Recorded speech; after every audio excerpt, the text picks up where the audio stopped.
Hello students, this is Professor Del Russo and I want to comment on your Learning Module 5 discussion board. As is typical of your group, the discussion was quite spirited and more importantly, it included a range of viewpoints and I think that's important and that's something I always look for. So well done. I also like the fact that many of you integrated your Learning Project 2 into the discussion boards. The observations that you made about Jane Doe and her relationship with her mother and her aunt and how that informed your postings was interesting to follow. So again, well done. I just want to make some comments about these moms who don't support their kids and some of the things that I've learned over the years, and I think you've touched on all of them in your postings. First of all, it is really important to understand that these caregivers are always, or at least almost always, utterly and completely dependent economically, financially, emotionally, and socially on their man, on their spouse, on the molester. So that really gives us insight into their decision making, and it influences them greatly. Now, some people are more attached to their spouses than others, but in all cases, that relationship, that bond, influences their decision to support their husband, the molester, rather than their children. And depending upon how strong those ties are and how personally strong the mother is, will determine what the outcome is. That is, whether they support their child. And the other thing that you really need to appreciate is that intimate relationships, marital relationships, husband and wife relationships are all based upon an important and critical component, and that is trust. Trust. It's a basic human element. It's not only part of intimate relationships, it's part of all relationships. And when trust is broken, the relationship quickly dies, or at least is never the same. And that's not a good relationship where there's no trust. So you have to put yourself in this mother's shoes and realize that they picked this man to be their husband. They picked this man to trust with their deepest, darkest secrets, to be intimate with, to raise children with, to buy a house with, to raise a family with, and to accept that this person is the worst kind of person there is. The person most despised in most cultures is a child molester. To accept that is inconceivable to them. They ask themselves, how could this be? I know my husband. He couldn't have done this. To say that he's a molester is a terribly negative reflection upon the wife. It says that she doesn't know how to pick a man, to build a relationship. She is inadequate because she couldn't see this in him. Now, all of that makes no sense when you really peel away the layers. The child molesters and those who exploit children come in all shapes and sizes. They come from all ethnic backgrounds.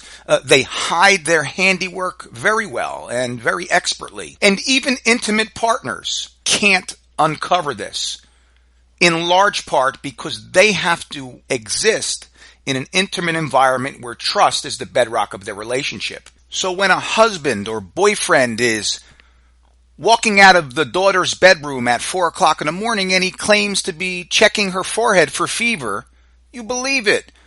When the husband or boyfriend comes home late from a trip to the grocery store, 30, 35 minutes, and they say they hit traffic or there was an accident somewhere, you believe it. It is inconceivable in nearly every intimate relationship to conclude, to infer that your husband or boyfriend is sexually molesting your daughter. It just does not enter the thought process. It is inconceivable. Why? Because we trust. We trust. By the way, notice I said we got caught in traffic. Often the child will agree with the molester. Often the child will join in the excuse. And this makes it even more difficult to detect and more suspicious to the non-offending caregiver when disclosure does come.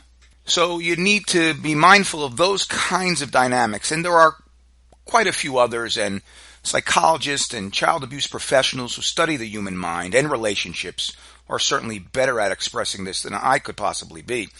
The other thing that you have to think about is these kids often disclose ambiguously, right? They say that they told their mom and mom didn't do anything about it, when in fact they may have attempted to tell their mom. They may have expressed what was happening indirectly and expected mom to connect the dots. But often the mom is in no position to interpret these these cryptic statements by the child. And the child feels betrayed. The child feels that the mother doesn't care, and the abuse goes on. So the mom, who hears much later that the child attempted to tell them, dismisses that and says they never did. They're lying. They must be lying. And the other thing about these disclosures is, as we know, many of them arise when the kids are adolescents, when they begin to have some social autonomy and begin to have some courage, let's say. And at that time, it's perhaps the worst time, right? Because they tend to be teenagers now. And teenagers are rebellious, especially the abused teenager, right? It's bad enough when you're a teen and you're struggling with adolescence and puberty and boys and school and all the other demands of that time period in your development. But if you're a child who's been betrayed by your father, your stepfather, if you've suffered trauma, secret trauma that no one knows about, chances are you're going to be even more rebellious, even angrier, even less credible, and that's the problem. The teenage victim who discloses is often dismissed by their peers, by their siblings, by their classmates, by their teachers, by any objective person who looks at them and says, well, they're just a wild child. They're not to be believed. They lie a lot. They're rebellious. They're angry. They're making it up. It's easy to dismiss a teenager. I think Summit makes that clear. I think experience teaches us that. And moms, caregivers, non-offending caregivers can make that same leap. It's much easier to disbelieve the rebellious teen who lies and manipulates, as many of them do, rather than accept that this abuse could have happened. So the non-offending caregiver will embrace their husband, and this way, their sense of order, their sense of intimacy, their sense of trust, their expectations about their life with their man are maintained and not shattered. And the other thing that you have to appreciate is a lot of these women are battered. They're abused psychologically, emotionally, and sometimes physically. So there's an added layer of disincentive to believe the child, right? You're not going to challenge this man, even if you want to, because you fear the consequences. Interestingly, in the Jane Doe case, the defendant, GB, the father and husband, was a bad man, a brutal man, as you might expect from reading that narrative. But the mother didn't do what was right, and there were opportunities there. Some would argue that she was negligent. Some would suggest that she ought to have been charged with a crime. Despite all that I've suggested to you about the psychological dynamics of how non-offending caregivers process all this stuff. And in this case, there was pretty good evidence that GB was intimidating not only of the children, but obviously of their mom as well. So one could understand in part what her motivations were in accepting this man and living in that household.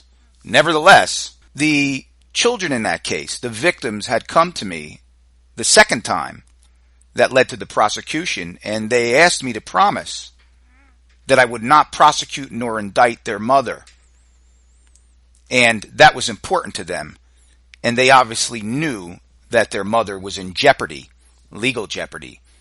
So we discussed that, and while I couldn't make that promise definitively, I certainly took that into account and did everything in my power to meet their expectations.